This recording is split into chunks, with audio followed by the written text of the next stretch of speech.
Hello, my name is Janice B. Gordon, and this is Scale Your Sales Podcast. Welcome to Scale Your Sales Podcast, listed number 9 of 43 podcasts for every sales professional. I am Janice B. Gordon, the customer growth expert, awarded the RevTech Strategist of 2024. In this episode of Scale Your Sales Podcast, my guest talks about competency mapping by role. This is really understanding the roles and responsibilities of the specialist sales team that you're recruiting for and having a written out and mapped competencies before you hire. And we very much do this in the tools that I use, really understanding what you're recruiting for. And obviously this will help in the interview process and the onboarding process and the performance management and promotions, as my guest said. She also talks about having a proven, repeatable customer journey mapped out. She loves her mapping out, mapped out for cost efficiency of the process and to give proven value to the customer. You're going to love this conversation. I had a lot of fun. Having built and led teams across GTM, sales, operation, enablement, my next guest is taking her 16 years of expertise from Tableau and Spekit to early stage founders. She is COO and co-founder of RVNU, with a company mission to democratize GTM expertise to more founders, improving the survival past 20 million ARR. So welcome to Scale Your Sales Podcast, Laura Wheeler. So the first thing I want to talk to you about is what's your definition of GTM debt? What do you mean by that? Yes. Yeah. So coined by my co-founder, Wayne Morris. We like to say that go-to-market debt is the difference between where an organization is operating and then their actual reality in their go-to-market maturity. And in that delta or that go-to-market debt, that's really where a lot of inefficiencies and mishaps and burn happens, because you are operating ahead of where you actually are and not really building the foundational materials or the lay of the land to get you to that next step. And it often happens when you're trying to scale. And so what a better, way to kind of illustrate that is when someone or a founder or a go-to-market team has this brilliant idea, they are building this product, they say, let's take it to market. They get a couple of clients and they're like, let's scale this. And so then they skip over steps, and that kind of skip over steps really is go-to-market debt. Right. Similar to technical debt. Yeah. And, I would assume that you've not that you should ever assume, because I know you say this, you've seen this so often that it inspired you to set up your company with your co-founder, RVNU. Yeah, it's interesting. I've been both a victim of go-to-market debt, and I've also seen this in my clients. So the first part of where I saw it was I was actually working at a startup, and I came in and it was growth and it was fun and there was a lot happening. They had just raised a series, and I came in to head up revenue operations and enablement. And it was messy because we were really trying to find the repeatable solution. We had wonderful clients, revenue was growing, but we didn't know why. And over that, year or 8 months that I was there, when we started to peel it back, they were operating at a complete scale model, and we hadn't really done our homework in product market fit. And so then, the headwinds of 2022 or whatever we want to call it, thou shalt not be named, those years, it started to really kind of unravel, and we had to go backwards. And so similar to technical debt, our go-to-market debt really cannibalized. We started to see churn. Then our revenue was kind of dipping. Our burn went up because we had made investments in new verticals and teams, and we actually ended up having to go through layoffs, which many people did. And it was really until I saw this framework, it really helped it visualize it for me of, oh my gosh, we were operating way ahead of where we actually were. And so after that, you know, the company's now in a good spot, but it took that learning. And I said, I don't ever want anyone to go through that again. How can I help other founders or go-to-market teams see this, help identify, and then pay it down? Because there's so many pressures from VCs to grow, your competition, and it'll really get you if you're not really vigilant in understanding how you need to take those proper steps to build a foundation. It seems to me that you've got to have a clear understanding of exactly where you are. Yeah, yeah, exactly. Exactly. Let's be honest, this is Yeah. where we are. We're not there, we're there. Yes. And it's so interesting where when the words are uttered of like, we don't have product market fit, maybe that comes from a VP of marketing, or maybe a revenue operator, or even an AE, or they might utter the words and everybody shudders like, yes, we do. Yes, we do. When really, most companies don't have product market fit. And if you do, you might lose that later because your ICP might change. And so it's this kind of maintaining a product market fit that just because you have it doesn't mean that you're going to continue to have it. And I think more people just need to talk through that and have a formula of how to get that, so that when you can move forward operationally and start to scale. And I think there's lots of things that you've brought up there. One is that product market fit isn't static. And two, you almost need to prove you have it continually. And Yes. so what would be those elements to prove that you do have? Because people will look at, well, someone's purchased it, I have Right. customers, and obviously Yeah. that's kind of, there's an assumption with that is a false assumption. So what's Yes. the elements to continue to prove that you have it? Yeah.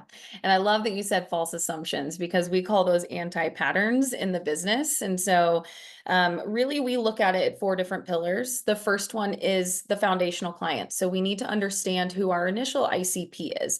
So who are the people that we're going after, that our hypothesis of the solution or the service that we're providing are the right people that are going to see value in it. So those first foundational clients, and defining who those are. The second is we need to get those clients in using our service or product. We need to see usage. And so we need to prove that they are that they are using, that is proliferating. So foundational clients, you prove usage. And then the next 2 are very key. And I would actually say these are the ones that we miss the most. Is we need to prove that our solution is bringing value back to the customer. And we always talk about ROI, maybe it's a calculator, it's really hard. I actually would say not a lot of companies do this very well, of taking the value that they're bringing and really quantifying that back to the teams or the ICP that they originally sold to. And then the last one is the customer actually needs to realize the value. We can tell them all the time that we're saving you money and we are saving you time and we are doing XYZ. But if that's not what they're actually trying to solve for, then you just become another line item of a cost on their spreadsheet. And this is where the iterating factor comes in, is that realized value needs to go back to the ICP that you originally sold to.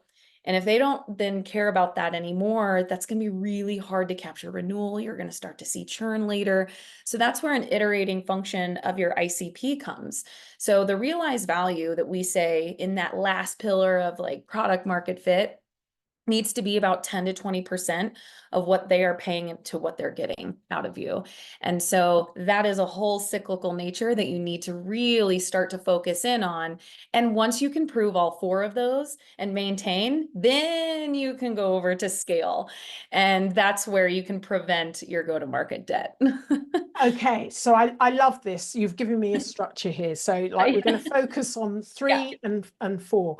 What worries me is that you said that many companies do not, and this should be, you shouldn't sell anything unless you know what the ROI is. And if we've got to the stage where we're proving market fit and we're trying to assess it, but we actually don't know it and we've already sold it, that is really worrying. That is really worrying. If your experience is you're working with a lot of companies that haven't proved the ROI before they've sold it to the client. Yeah. Well, and some products out there proliferate before teams can even be able to do this. Most of, as I call it, oops, I grew too fast. So most of my clients come to me because they have a really wonderful product. It was hot. It came to the market. They're, going through that product market fit. They have those anti-patterns of, oh, that's okay. We have lots of clients and they're using the product, but they miss those last two pillars of really evangelizing it back into the business. And so what we do from, an engagement perspective, we really call it just paying down your go-to-market debt. But most of the time it is proving with data that your product and your service has that ROI and that realized value. But And that, surely when you sell, you should have the KPIs in place. This sure. is, this is how we're going to measure that this is a success at Correct. all different levels, from onboarding to what percentage of uses are we looking for at what stage, and how is that going to grow? If you do not have all of that data, that potential before you're selling it in, what on earth are you selling in? I know. Well, and it is interesting because a lot of our, there are a ton of B2B and B2C motions out there. And a lot of where, I have a client right now that's it's both. It has a self-serve and a sales-led motion. The sales-led, I believe, is really kind of trying to tackle that because it's more hands-on. But when you have a product out there that people can buy, and it's more self-serve and it's feeding back into the business, how then do you help them realize value in a low touch model? And so that's building it into, either product in app, notifications or alerts, or building a community. It's a really kind of interesting dichotomy moving into having two different go-to-market motions, but making sure the framework that we have needs to help validate that product market fit on both sides. Right. And so, we have that initial hypothesis of what we think the value that we're bringing, but, making sure that we are revalidating that with our customers is a whole different thing. Okay, so now focusing on number 4, reevaluating it with your customers, asking them to almost tell you what value they're going to get. So they've got to realize the value, and they've got to value it as well. And if you find that it's really not where their business is moving, because that will often change in a year, in 6 months, what they thought was important is no longer important and valid to them. But often your product can move with it, but you've got to continue to reassess that. So, getting to the stage where your customers are able to communicate the value they're getting from the usage of your product and quantify that. I mean, isn't that the utopia? Oh, I love it. Yes. And then you go back and you say, hey, is this our ICP? We need to go find more of these people. We need to go find more of these companies that either are a lookalike or have those different types of attributes. You're surfacing that back into marketing and your top of funnel to make sure that you're saying, hey, this is our reiteration of our ICP. And this is who's actually seeing value. And then making sure that that is proliferated throughout. I think the common thing that we get into is we land a big customer. Great. That's fantastic. Maybe it's a year making, customer that annual revenue is going to come in, but maybe they're not seeing the realized value. And what happens is if we feed that back into the business and they ask for something, maybe a product feature, maybe is something that's not on the roadmap, most of the time the product team's going to be like, let's go build it. We have to save this customer. And that's another iteration of where you can get in trouble or have this go-to-market debt. I was at a startup once where that happened, and we were really taking cues from our largest customers instead of revalidating, are these customers our customers for life? And is that driving back into the mission of what we're actually building? We could build anything, but we need to make sure that the people that are asking that are first clients, and we have to be okay with this, are not potentially going to be our forever clients. And that's okay. That helps the CX team prioritize, do we build this? Do we go after this renewal? Is this a save or not? Or is it okay to break up with a customer? And I think that's another kind of, breaking up with a customer that might be a massive revenue hit. But at the end of the day, if that customer is going to continue to be unhappy or continue to try to drive product roadmap that might not make sense for the rest of the, ICP or your clients, then you have to really weigh that out. And I think, as you've indicated, saying goodbye to a customer is really hard. But Yeah. like the future is going to be, we're going to have smaller sales operations that are asked to do more. We're having to reduce the waste in our operations. Yeah. Customers are doing exactly the same analysis of their buying operation and if they're getting value from the products and service. Right. And so if we're, as a sales operation, doing that internally, how can we ensure that the sales operations continues to be buyer and customer centric? Yes. Oh, I love it. Well, the internal operations team services the stakeholders and our stakeholders service the customer. So by the transitive property, our stakeholders are our clients. And so when I'm thinking of like, how do we operationally set ourselves up to be customer centric? It is making sure that we have feedback loops from the customers. Sure, a cab is great, but our customers are on the phone. Our stakeholders are on the phone with our customers all the time. It's making sure that we have conversation intelligence to tag that, to listen to those triggers, to feed it back into the business. I think that product feedback, any type of feedback is great. Even just like setting up a data culture where our stakeholders are using the CRM and updating the CRM. I'm a big proponent of, taxonomy within an opportunity. So that is making sure that we understand why we're winning, why we're losing, why we're churning, why we're downgrades, and really feeding that back into the business. It's making sure that we identify who our buyer personas are. Who are the actual people that are bringing us into the funnel and tagging that? And so all of these like data points, we want to curate for the best possible experience so that our team isn't reaching out to the wrong person, giving the wrong messaging, trying to do a weird value prop. It's that our internal stakeholders are helping our buyers solve problems and finding those people instead of shoving a solution down somebody's throat. It is, how can we go and find the people that have the problem that we are solving, period. Yeah. And that is big. That's really hard to do. Yeah. And, Thank God for and intent. going back to what you said before, is finding those customers that are going to be our future customers as well. And some of them are, I always talk to revenue leaders and CEOs and help them to understand that top 20 customers, if we look at the 80-20 or 8% of our revenue, but if we look at that top 20, another 20% of that 20 are going to be our future customers. Yeah. So we need to not only identify who is our ICP, who are our most valued customers, but who are the ones that are going to take us forward in the future. And how can we nurture those now? We often think such short term as to where we are now, and not realize that we've actually got quite big nuggets of gold in our own pipeline of customers. So it's not just retaining everybody. So we're not actually looking at losing anyone. We're actually nurturing the ones that are going to be our customers in the future. What kind of analysis do you do along the kind of future customers and nurturing that? Well, and I call it, it is a flywheel, from top of funnel all the way back. I call it like customer evangelism too. It's like customer for life.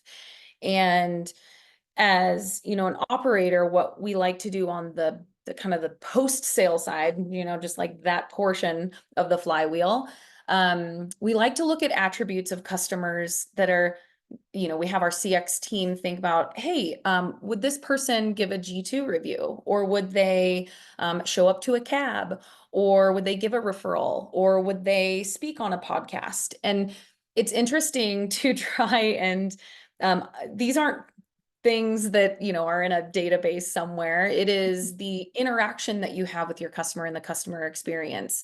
And so making sure that we are developing those relationships, that we have people in seat on the post-sale or the customer experience side that can have those types of conversations, build trust, really problem solve, but I help us identify those kind of indicators that will show that this is a customer for life. And this is someone that's going to evangelize our product and continue to renew and bring us into, an event or talk to another CEO.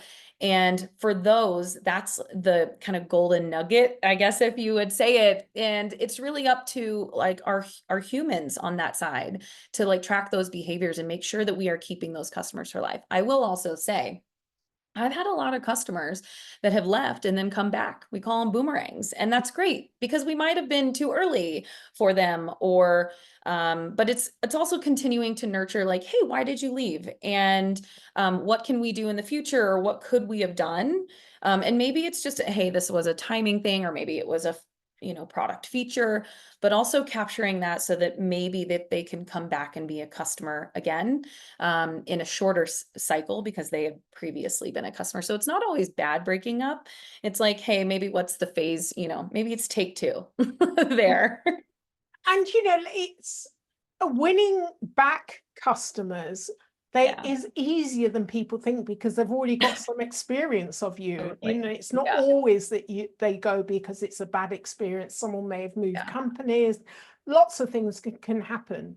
And you're right, customers do and can come back to you, but you've always got to be top of mind, Absolutely. somewhere for that to happen.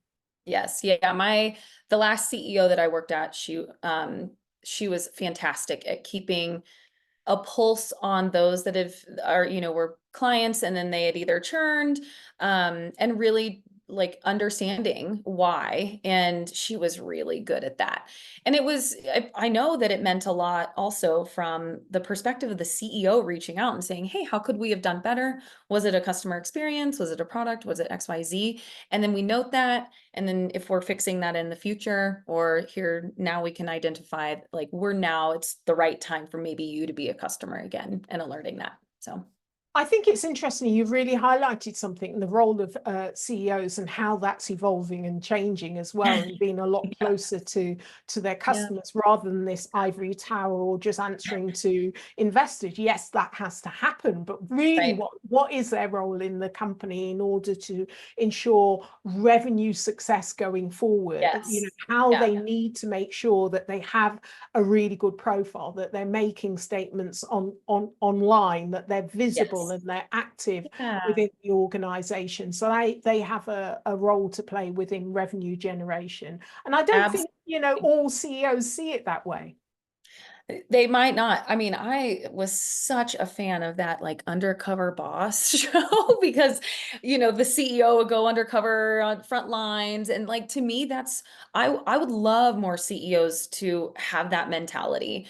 It's not just thought leadership, but it's really trying to understand like their own company. It's going to make them better. It's going to make their customers better. Because essentially, if you have happy people within the business, and you have willing people, that's going to proliferate to your customers. And so, a CEO's job is not only to be out there in the face of the company, but it's also making sure that they are taking care of their stakeholders, and their stakeholders will then eventually take care of their customers. Love that. Love that. So, you talk about competence mapping by role. So tell me more about that. Oh, I just feel like it's such an underutilized exercise the earlier the company is.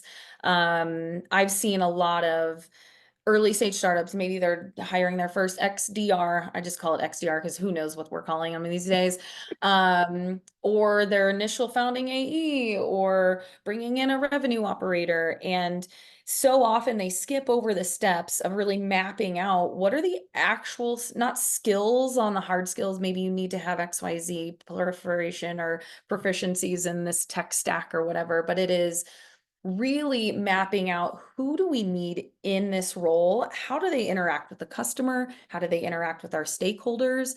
What are those like softer skills that they need to have? And making sure that that is in the job description in the interview process, that we have that everybody is prepped and ready on the interview panel, that there is like something, an assignment or, questions that will suss these out. And I think too often we just say, hey, this person was really referred and they were great in their last role, so let's go ahead and hire them. And I think my motto is just slower is better. And I know that that feels really hard in a startup, but I can honestly say that like slow is fast in those types of environments, because if you get that hire wrong, that is a lot of money wasted, a lot of time and energy on your teams. When I was handling enablement at my prior company, we hired 22 SDRs in about 2 months. And that is so much work on the hiring manager, new hire onboarding. There's enablement, there's a whole bunch of, aspects around that. And in my opinion, I think only about a fourth of them were really a good fit for where we were at the moment. And it's unfortunate because they were really great people, just not the right fit. And so let's do that beforehand, map out those competencies, get it throughout the entire system in the interview process, panel, and then onboarding. And then let's just start with a good foundation. I love this, Laura. It's one of those areas that's been ongoing for how many years, where we're not really recruiting salespeople. Well, we're recruiting salespeople like we recruit for any other role. And actually, it's a specialist area that demands not so much skill set, because that can be taught. But right. it's about the nuances of skills and competencies and traits. It's behaviors, it's the limiting behaviors, Yes. it's all of the kind of intrinsic aspects in mindset that's going on that creates sales success. And this is not necessarily what hiring managers are geared up for. Right. In the job descriptions, doesn't cover any of that. And what I've found in the hiring process, it's getting longer and longer, and there's so many more people involved in order to reduce the risk, which does nothing to reduce the risk at all. And in actual fact, what happens, the process gets longer and the best people go off to other roles. So you're still left with the crud, and we're recycling kind of poor salespeople. So having a roadmap, so we know what we're looking for, what the KPIs, which is what we were saying before along the customer, wasn't it? Really understanding what you're looking for. But I use a process that is sales assessment. It's the only sales specific, predictive and verified. And it's got 2.6 million sales assessments. We know what great looks like for your industry, for your role that you're recruiting, and you can kind of benchmark and understand what we know to be success. Sales, what's intrinsically we know, because we can actually measure for all of that. And I think to take it even full circle is the organization needs to understand where it's at to even be able to hire for that. Now, I've had plenty of conversations. I mean, the one that stands out in my head the most is I want to go work for a startup. And I will say, well, why?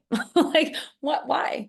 And they're like, well, it's high risk, high reward. Like, I'm gonna, maybe go in there and I'm gonna build, and then, but there's this like thing that we need to make sure to educate on both sides, the time and effort that it's going to take and the skills that a startup versus a, very mature company, and what you're going to be doing, because a lot of people are not built for either one of those. So it's like, hey, a startup will take a lot of time. You are going to build. There's ambiguity.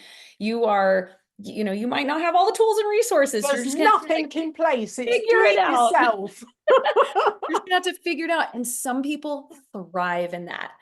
And then there's I need to know exactly how to do my job because I'm going to do it very, very well. And that is such a different dichotomy. It's still an AE role on paper, job description. But I think that's what you're talking about, is sussing out those, like the skill and the will and the desire and the build. And even I talk a lot about as a revenue operator, I talk a lot with those that are moving from sales ops to revenue ops, and they're like, well, I want to go work at a startup so that I can get a rev ops title. And I was like, well, what? And what that really means is they want to own everything, but I sit down with them and say, hey, you need to also think about how being at a startup affects your personal life too. You know, before I took a role in a startup, I asked my partner if it was okay that he might have to take over some responsibilities that, you know, and help, because a lot of my time and energy was going to go in this, and we needed to have that conversation beforehand.